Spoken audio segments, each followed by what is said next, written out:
दोस्तों, मकरध्वज को आयुर्वेद में महाऔषध के नाम से जाना जाता है और उसे इसका यह नाम केवल इसलिए पड़ा क्योंकि इसका प्रयोग किसी भी समस्या में, किसी भी रोग में करवाया जा सकता है उचित अनुपान के साथ। आज हम इसी विषय में विस्तार के साथ चर्चा करने वाले हैं कि आखिर किस किस समस्या में किस अनुपान के साथ मकरध्वज का प्रयोग करवाया जाए ताकि सर्वश्रेष्ठ लाभ की प्राप्ति हो पाए। साथ ही साथ मकरध्वज से जुड़े और भी अन्य विषयों को आज के इस वीडियो में मैं कवर करने का प्रयास करूंगा। तो चलिए बिना देर किए प्रारंभ करते हैं।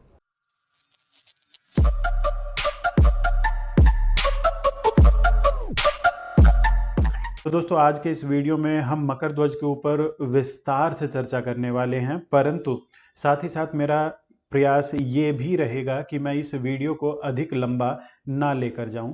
तो प्रयास करूंगा जल्दी से जल्दी अधिक से अधिक जानकारी आप सभी के लिए दे पाऊं। तो सबसे पहले आते हैं मकरध्वज के ऊपर। मकरध्वज के विषय में बता रखा है कि मकरध्वज किस प्रकार बनती है। तो मकरध्वज को बनाने के लिए सोने का वर्क 1 तोला, शुद्ध पारद 8 तोला और गंधक 16 तोला प्रयोग होती है। वहीं बात करें षड्गुण बलिजारित मकरध्वज की, तो इसके विषय में भी आप में से किसी ने पूछा था। तो षड्गुण बलिजारित जो मकरध्वज है वो साधारण मकरध्वज के समान ही बनती है, परंतु उसके अंदर जो पारद होता है वो षड्गुण बलिजारित पारद का प्रयोग किया जाता है। मात्रा यहां भी वही है, 1, 4, 16। यह षड्गुण बलिजारित मकरध्वज आपको बाजार में देखने को शायद ही मिले। इसके बाद बात आती है मधु मकरध्वज की। इसके लिए मकरध्वज 8 रत्ती की मात्रा में इसको खरल किया जाता है 2 तोला शहद के साथ। इसको खूब अच्छी प्रकार से खरल करने के पश्चात प्रयोग करवाया जाता है। और रही बात मात्रा की, तो 2 ग्राम से लेकर 4 ग्राम तक की लगभग इसकी मात्रा रहती है और यह वैद्यनाथ आयुर्वेद भवन का अनुभूत प्रयोग है। इसके विषय में बताया गया है कि मकरध्वज को मधु के साथ खरल करके घोटकर सेवन करने से बहुत ही उत्तम और बहुत ही शीघ्र प्रभाव की प्राप्ति होती है, परंतु हर किसी के पास खरल उपलब्ध ना होने के चलते वो इन गुणों का लाभ नहीं उठा पाता। ऐसे में कठिनाई को दूर करने के लिए वैद्यनाथ वाले मधु मकरध्वज बनाकर जनता के लिए उपलब्ध करवाते हैं। यहाँ इन्होंने गुण और उपयोग में एक बहुत ही खास बात लिखी है, मर्दनम गुण वर्धनम, अर्थात जितना अधिक खरल किया जाएगा, जितने अधिक दवा को घोटा जाएगा, उतनी उसके गुणों में वृद्धि हो जाएगी। और आज के समय में आधुनिक वैज्ञानिक भी इसकी पुष्टि करते हैं। आपने नैनो पार्टिकल की बात सुनी होगी, यह कुछ वही प्रक्रिया है नैनो पार्टिकल में कन्वर्ट करने की। अब यहां मकरध्वज के गुण आदि के बारे में बताया गया है। मकरध्वज रसायन योगवाही, अर्थात अपने साथ प्रयोग की गई औषधि के प्रभाव को बढ़ाने वाली, उसे अच्छी प्रकार से शरीर में अवशोषित करने में सहायता करने वाली होने के कारण सभी प्रकार के रोगों की जीर्ण अथवा क्रोनिक या फिर असाध्य अवस्था में सेवन करने से भी रोग को नष्ट करने की अद्भुत प्रभावशाली औषधि है। विशेषतः वात विकार, कफ विकार, सन्निपात अर्थात वात, पित्त और कफ तीनों के मिश्रण से उत्पन्न रोग, हृदय की कमजोरी, स्नायु दुर्बलता, स्मरण शक्ति की कमी, रस रक्त आदि सप्त धातु की कमी, नपुंसकता आदि विकारों को मिटाकर रोगी को हष्ट पुष्ट, बल, कांति और स्फूर्ति युक्त बनाती है। वैस्थापक अर्थात उम्र के बढ़ते प्रभाव को रोकने वाली और रसायन गुणों से भरपूर मकरध्वज औषधि है। अब बात करते हैं सिद्ध मकरध्वज की। तो सिद्ध मकरध्वज के विषय में बताया गया है कि यहां पर स्वर्ण की मात्रा साधारण मकरध्वज के स्थान पर 1 के स्थान पर 4 का प्रयोग किया जाता है, जबकि अन्य चीजें वही रहती हैं। तो यहां मात्रा होती है स्वर्ण की मात्रा 4, पारद शुद्ध पारद की मात्रा 8 और गंधक की मात्रा 16। बनाने की प्रक्रिया लगभग वही रहती है। इसके विषय में कुछ ग्रंथों में कहा गया है सर्वप्रथम शंकर भगवान ने इसे बनाकर इसका सेवन सिद्धों को करवाया था, इसलिए इसे सिद्ध मकरध्वज कहते हैं। चलिए, अब सिद्ध मकरध्वज की विशेषता के विषय में यहां कहा गया है, यह सर्वश्रेष्ठ महाऔषध है जिसके समान सर्व रोग नाशिनी, सभी प्रकार के रोगों का नाश करने वाली महाऔषध संसार में किसी भी पैथी में अर्थात चिकित्सा में उपलब्ध नहीं है। बड़े बड़े चिकित्सकों ने यह बात मान ली है कि मकरध्वज की टक्कर की कोई अन्य औषधि नहीं है। इसके द्वारा अनगिनत प्राणी काल के मुंह से बचते हैं। बहुत से डॉक्टर इसका इंजेक्शन देते हैं और स्वतंत्र रूप से इसका सेवन करवाते हैं। ये इंजेक्शन वाली बात है, ये जब बुक लिखी गई थी, मैं हाँ दरअसल मैं आपको बता दूं, मैं आयुर्वेद सार संग्रह से, जो वैद्यनाथ आयुर्वेद भवन द्वारा लिखी गई है, उससे यह सब बता रहा हूं। और जब यह पुस्तक लिखी गई थी उस समय आयुर्वेद में इंजेक्शनों का प्रयोग होता था, पर तकरीबन 1980 से लेकर 1990 के दौरान के समय में आयुर्वेदिक इंजेक्शनों के ऊपर भारत सरकार ने पाबंदी लगा दी। इस वजह से आज के समय में आप आयुर्वेदिक इंजेक्शन नहीं देख पा रहे होंगे। पर ऐसा मैंने सुना है बहुत से वैद्यों से, जो इंजेक्शन होते थे वो बहुत ही जल्दी प्रभाव दिखाते थे, अंग्रेजी दवाइयों के समान तुरंत लाभ दिखाते थे। पर पता नहीं क्यों, किस प्रकार के प्रेशर में, पॉलिटिकल प्रेशर था या फिर फाइनेंशियल प्रेशर था, किस प्रेशर में भारत सरकार ने इसके ऊपर रोक लगा दी। और इसी वजह से अनुसंधान नहीं हो पाते हैं, इसी वजह से रिजल्ट नहीं मिलता है। अनुसंधान नहीं होंगे, समय के साथ आप बदलाव नहीं लेकर आएंगे, तब तक आपको किसी भी चीज में नहीं अच्छी प्रकार से रिजल्ट मिल पाएगा। समय के अनुसार बदलना पड़ेगा। अब यहाँ पर लिखा हुआ है, ये सब लोग जानते हैं, ताकत बढ़ने पर प्रत्येक रोग में फायदा होता है। मकरध्वज के सेवन से मनुष्य की ताकत बढ़ती है। यह हृदय और स्नायु मंडल अर्थात तंत्रिका तंत्र, नसों की कमजोरी को बहुत ही शीघ्र दूर करके ताकतवर उन्हें बनाती है। मकरध्वज के सेवन से शरीर का वजन निश्चित तौर पर बढ़ता है। हालांकि सभी रोगों में ताकत बढ़ने पर फायदा नहीं होता है। कुछ एक रोग होते हैं, जैसे खास तौर पे स्किन की बीमारी या कैंसर आदि बीमारी, इसके अंदर जैसे जैसे ताकत बढ़ती जाएगी तो समस्या बढ़ने की भी संभावना अधिक हो जाती है। वजन को भी निश्चित तौर पर बढ़ाता है। बल, वीर्य, कांति आदि के लिए सर्वश्रेष्ठ दवा है। शीघ्र पतन में लाभप्रद है, क्योंकि यह स्नायु मंडल पर प्रभावशाली लाभ दिखाती है, इसलिए इसलिए शीघ्र पतन में भी लाभदायक प्रभाव रहता है। नपुंसकता, नामर्दी के लिए मकरध्वज बहुत गुणकारी है। बच्चों से लेकर बूढ़ों तक इसका एक समान फायदा रहता है। मरणासन रोगी को भी किसी दवा से जब लाभ नहीं होता, तो मकरध्वज और कस्तूरी इस पर भी बैन हो चुका है, तो ये मिलती नहीं है। ये उसके प्राण रक्षक बनते हैं। मकरध्वज की महत्ता इसी से जानी जा सकती है कि मरते हुए रोगी को देने से उत्तम फायदा करता है।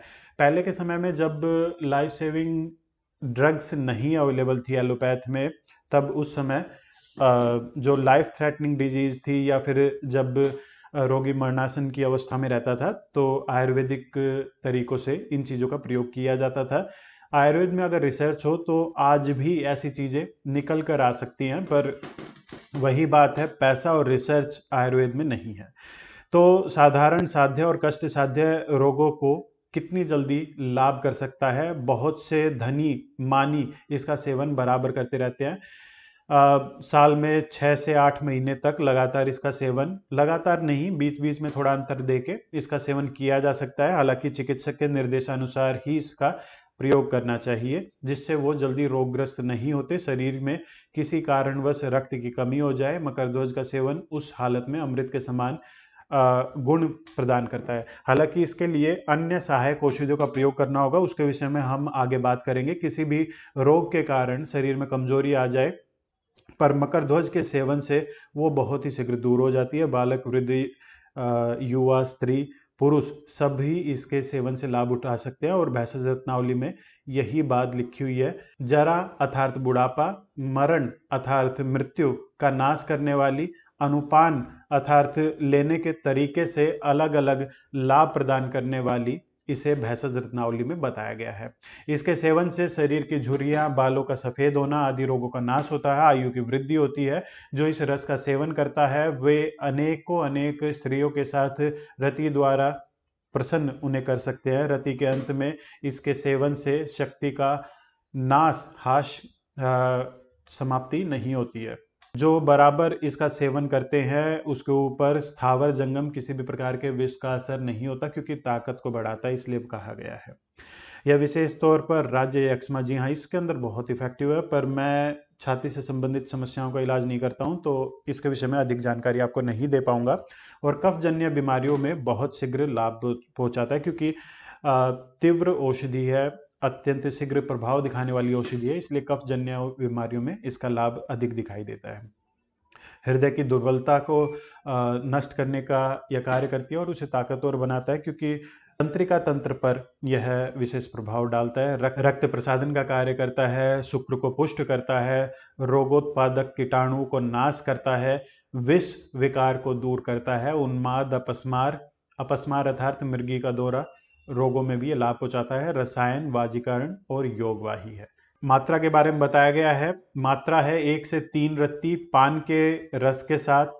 पान के रस का जब भी प्रयोग करें तो हमेशा ध्यान रखें पान के आगे वाले, पान के पत्ते का आगे वाला हिस्सा और पान के पत्ते की डंठल, इनका कभी भी रस नहीं निकालना चाहिए। शहद, घी, मिश्री, मक्खन, मलाई, दूध आदि के साथ या तथा रोगों के अनुसार अनुपान के साथ इसका प्रयोग करना चाहिए। ये सिद्ध मकर ध्वज की मात्रा है, ना कि जो बाजार में मिलती है सिद्ध मकर ध्वज वटी या स्पेशल, उसकी मात्रा नहीं है। उसके विषय में हम आगे बात करेंगे।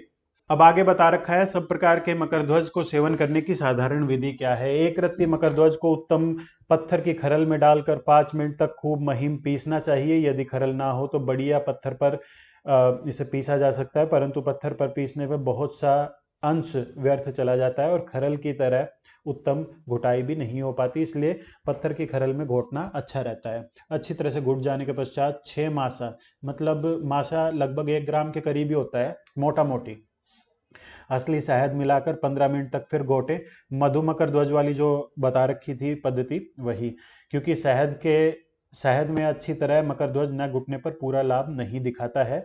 फिर जिस रोग के लिए देना हो उस रोगनाशक औषधियों का रस या चूर्ण मिलाकर रोगी को खिला देना चाहिए। अब आगे ये रोग अनुसार अनुपान की हम बात करेंगे, इसके अंदर विस्तार से यहाँ पे चर्चा होगी। ताजी हरी दवा का रस 1 तोला और सूखी दवा का चूर्ण 3 मासा मिलाकर प्रयोग करना चाहिए। ये मात्रा अलग हो सकती है पर मोटा मोटी मात्रा बता दी गई है।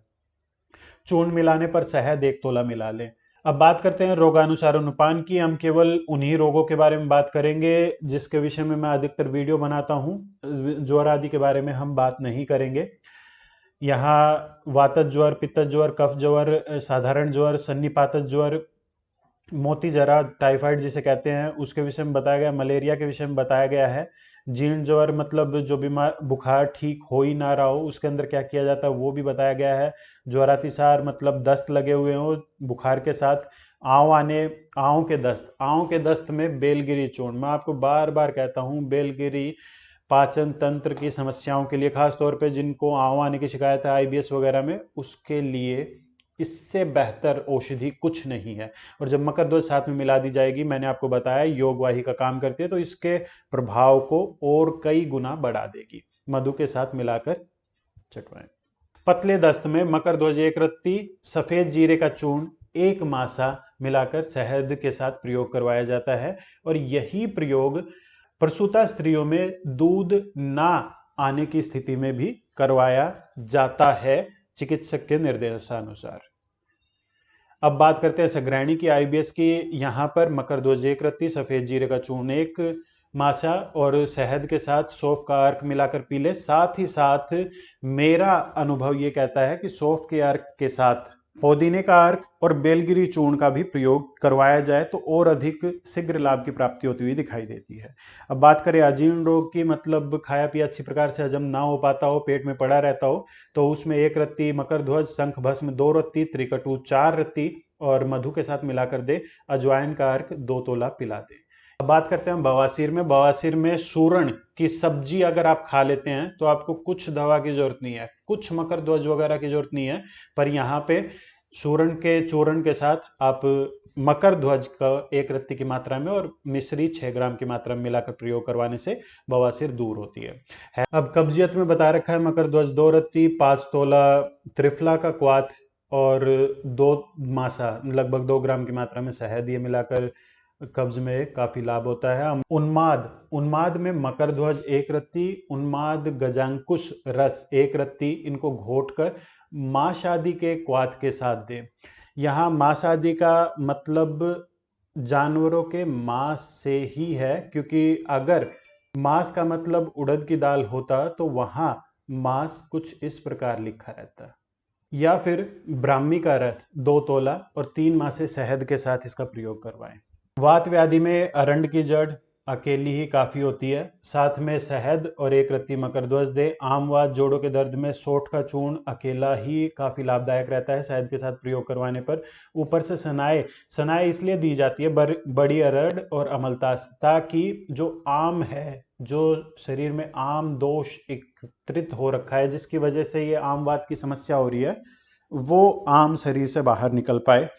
वहीं पेट में अफारा आने की अवस्था में भुनी हुई हींग का चूर्ण गर्म पानी के साथ दे। इसके साथ मकरध्वज का प्रयोग बताया गया है। हृदय रोग में मकरध्वज आदि रत्ती, मोतीपिष्टी आदि रत्ती घोटकर अर्जुन की छाल के साथ 1 तोला या 3 मासे शहद के साथ प्रयोग करवाया जा सकता है। ये अच्छा प्रयोग है, परंतु मैं हृदय से संबंधित परेशानियों का इलाज नहीं करता हूँ, तो इसके विषय में मैं अधिक आपको बेहतर जानकारी देने योग्य खुद को नहीं समझता हूँ। पेशाब अच्छी तरह ना आ रहा हो तो गिलोय का हिम, इसका फांट बनाकर हिम बनाकर 10 तोला मधु के साथ और थोड़ी सी मकरध्वज लगभग 1 रत्ती की मात्रा में प्रयोग करवाने पर मूत्रकृच दूर हो जाता है। मूत्रघात या बिल्कुल बंद ही हो गया और मकरध्वज 1 रत्ती मधु के साथ मिलाकर चटा दें। ऊपर से तृण पंचमूल, कुशकास, नल, दर्भ आदि ये तृण पंचमूल में आते हैं, तो इसका क्वाथ मिलाकर प्रयोग करवाया जाता है। सुजाक आजकल इसकी ज़रूरत नहीं है, एंटीबायोटिक काफ़ी अच्छी हैं। देखिए, पहले के समय में इन चीज़ों का इलाज नहीं था, इफ़ेक्टिव इलाज नहीं था। आज के समय में इस चीज़ का, जो चीज़ मैं आपको बता रहा हूँ, देखिए मैं आयुर्वेद पर विश्वास करता हूँ, आयुर्वेद में इसी वजह से मैं प्रैक्टिस भी करता हूँ। पर मेरा ये मतलब नहीं है कि मैं आयुर्वेद में प्रैक्टिस करता हूँ तो बाकी सभी चीज़ें बुरी हैं। एलोपैथ अपनी जगह अच्छी है, होम्योपैथ अपनी जगह अच्छी है, सभी चीज़ में कोई ना कोई गुण है।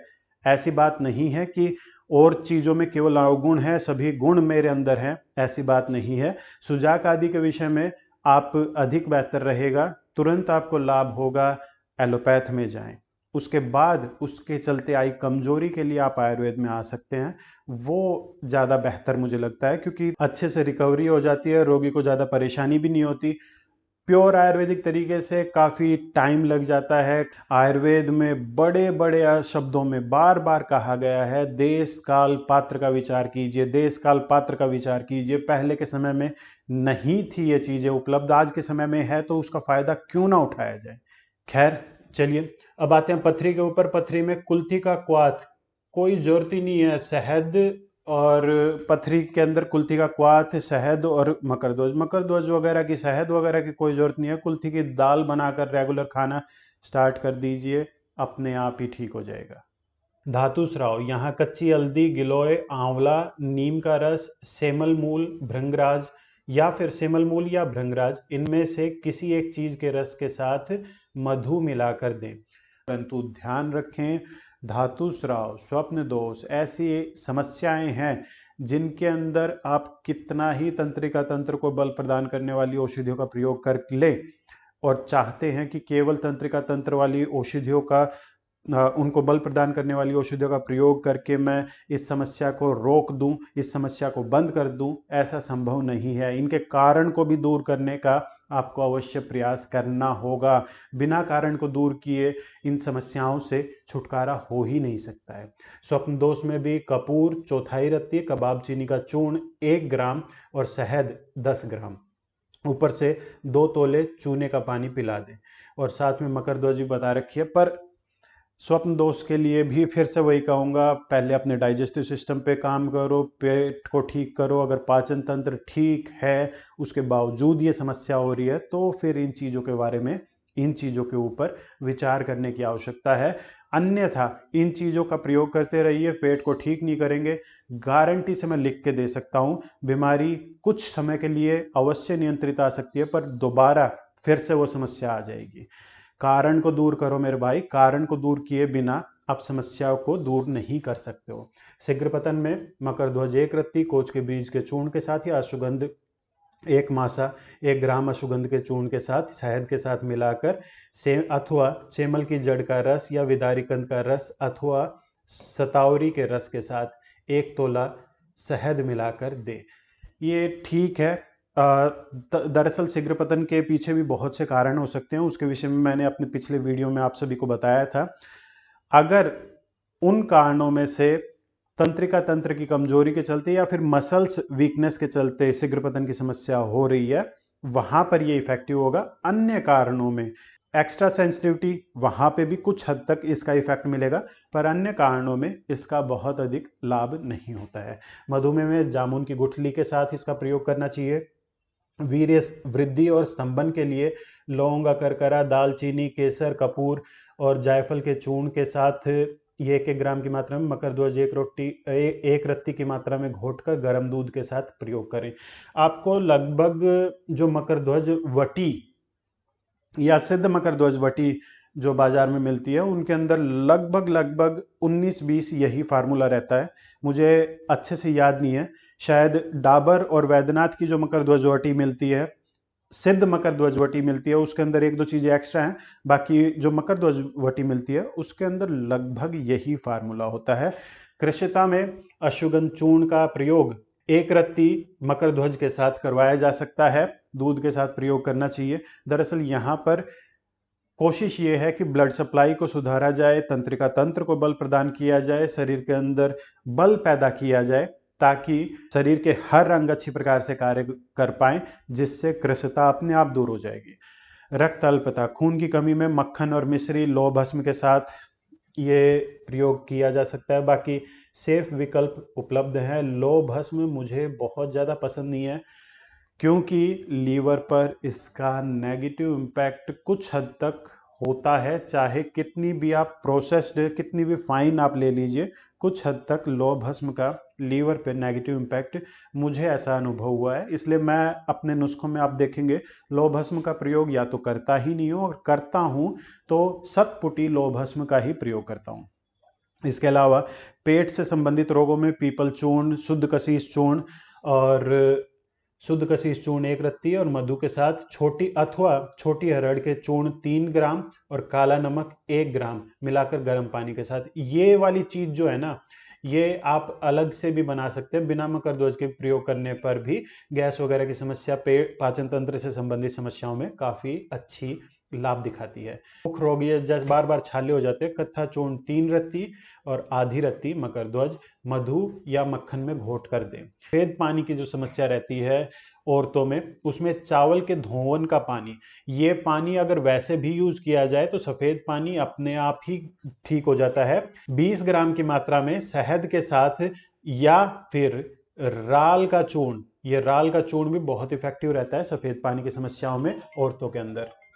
नाड़ी छूटने की अवस्था में, ये मैंने प्रयोग खुद से करवा रखा है मेरे 1-2 पेशेंटों में, और वहाँ पर ये कस्तूरी का प्रयोग तो किया नहीं गया था क्योंकि ये मिलती नहीं है। तो कपूर और तुलसी पत्र, स्वरस और शहद के साथ मकरध्वज का प्रयोग बहुत ही अच्छा लाभ दिखाता है नाड़ी छूटने की अवस्था में। हालांकि बिना चिकित्सक के निर्देशानुसार इसका प्रयोग ना ही करें। शक्ति बढ़ाने के लिए मकरध्वज 1 रत्ती, फौलाद भस्म मुझे नहीं लगता इसकी आवश्यकता है।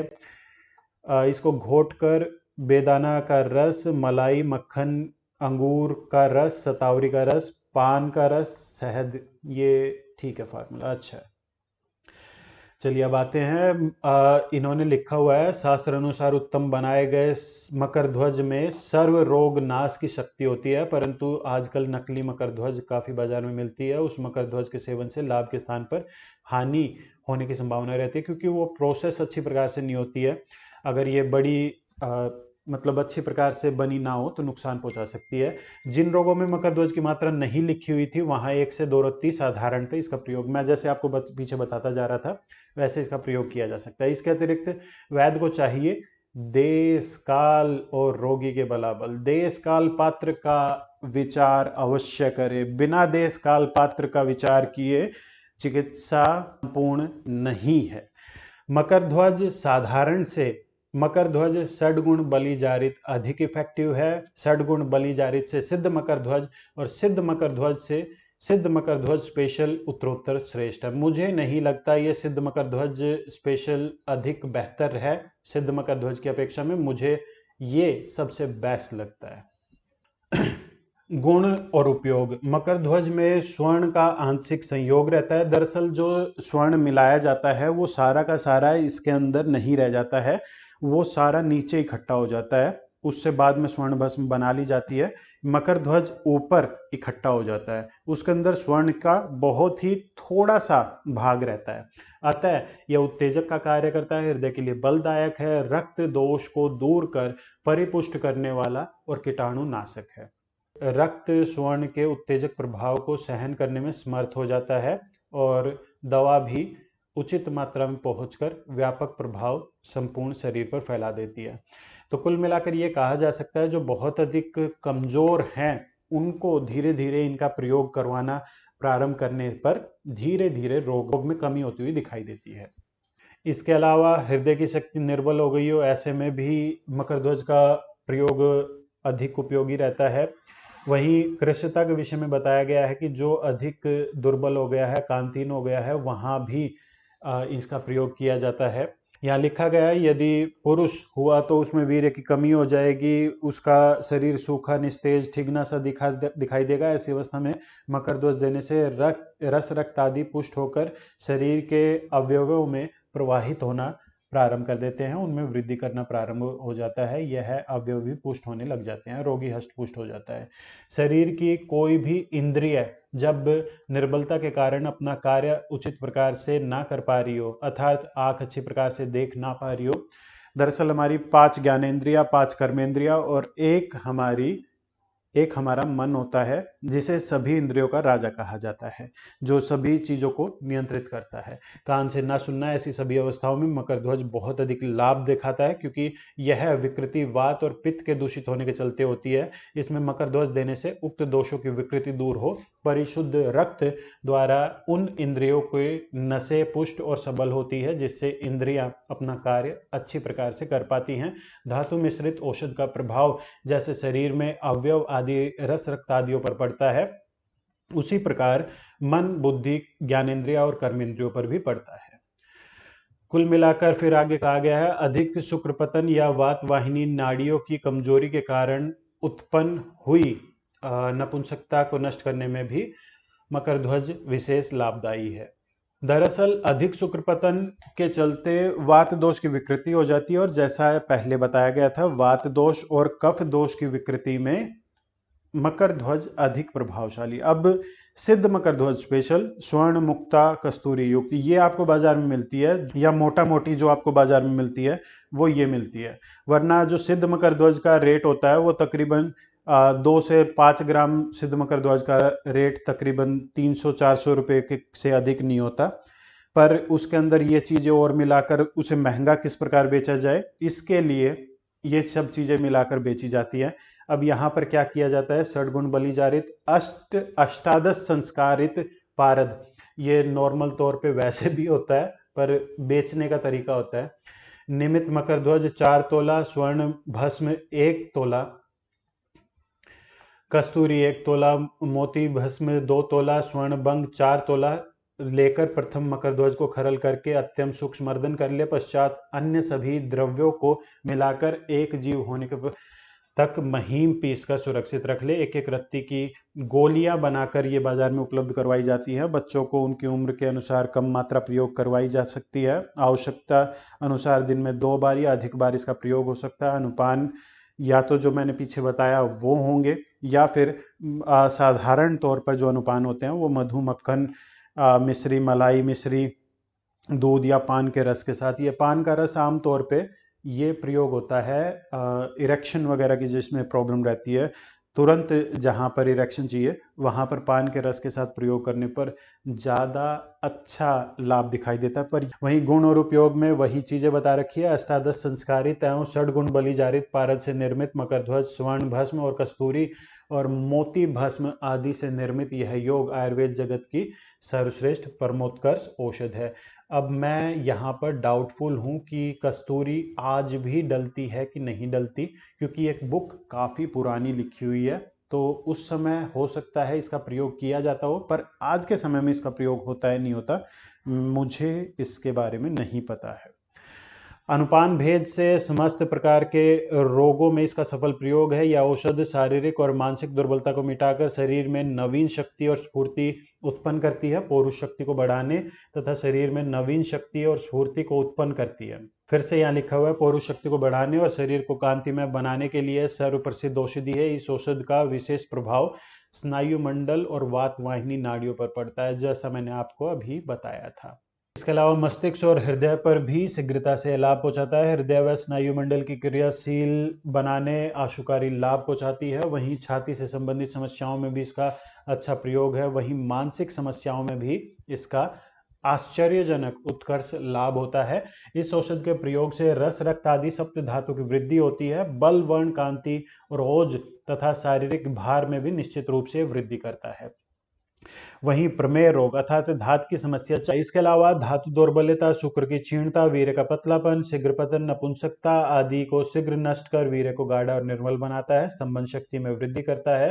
त्वचा में झुर्रियां पड़ना, असमय केस पकना, समय में से पहले बुढ़ापा, हृदय की गति का बंद हो जाना, मृत्यु आदि से यह रक्षा करता है। परम श्रेष्ठ आशु फलदायक सर्व प्रसिद्ध औषध है।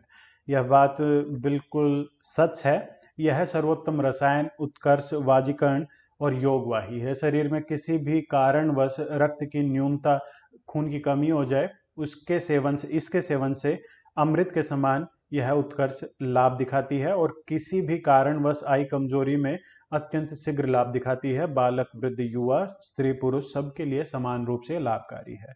इस औषध का निरंतर सेवन करने से रोग प्रतिरोधक शक्ति में भी वृद्धि होती है। बहुत से साधन संपन्न व्यक्ति शीतकाल में इसका सेवन करते रहते हैं। तो दोस्तों, आशा करता हूँ आपको ये जानकारी पसंद आई होगी, परंतु वीडियो का समापन करने से पूर्व मैं आप सभी को एक बार अवश्य सावधान कर देना चाहूँगा। जो भी जानकारी मैंने आज के इस वीडियो में आप सभी को उपलब्ध करवाई है वो केवल आपके ज्ञानवर्धन हेतु है। किसी भी प्रकार से वह चिकित्सा का विकल्प नहीं है। बेहतर यही रहेगा अपने आयुर्वेदिक चिकित्सक से संपर्क करें और उनके निर्देशानुसार ही अपनी किसी समस्या के लिए आप औषध का प्रयोग करें। इसी आशा के साथ आप स्वस्थ रहें। मिलता हूँ अगले वीडियो में। नमस्कार।